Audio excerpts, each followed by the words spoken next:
we need to dream our own dreams. We need to be able to represent who we are to each other if we're ever to become a mature nation.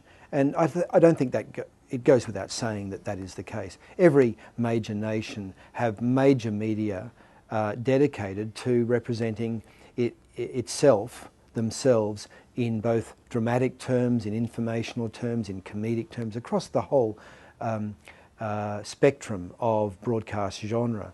So I think that's why it's important.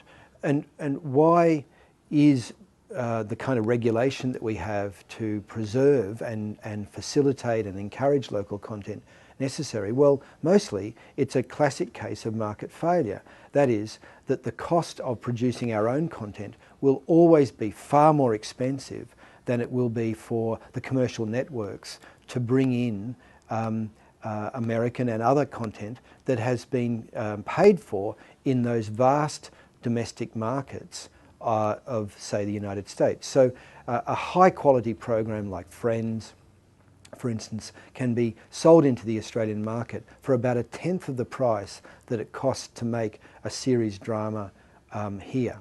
So there's a classic case of market failure. If we agree that the Australian culture needs its own representation, then we must do something, and we have through regulation, to ensure that a minimum amount of Australian content is seen on Australian television or heard on Australian radio.